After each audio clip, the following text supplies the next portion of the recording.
In this guide, I'm going to show you how you can turn on or off the GPS voice here in Forza Horizon 6. Before we do get into this guide, make sure to like the video and subscribe to the channel with all notifications on. It really does help the channel and it lets us know that you want more content like this.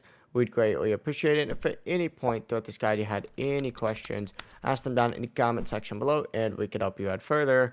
I'm going to be doing my best to reply to every single comment down there. Now, I really needed to get on this beach, but I guess we're not getting down there right now.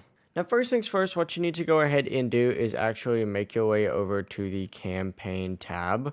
To do this, simply just pause your game, just like so. It's going to put you on the campaign tab and scroll down, and then you need to open up your settings. From the left-hand side menu, just scroll down again, and you need to find audio on here. And then in this section, if you scroll down, you're going to see a GPS voice on here. Just go ahead and adjust the volume slider left or right. Left is going to turn it off. If you set it all the way to 0, it's going to turn it off completely.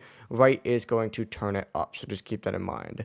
But that's the full process right here. That is how you can change your GPS voice settings here in Forza Horizon 6. If you guys did have any questions, once again, ask them down in the comment section below and we can help you out further. I'm going to be doing my best to reply to every single comment down there. Before you do leave this guide though, make sure to like the video and subscribe to the channel with all notifications on. It really does help us out and it lets us know that you want more content like this. We'd greatly appreciate it. Have a great rest of your day though. Peace.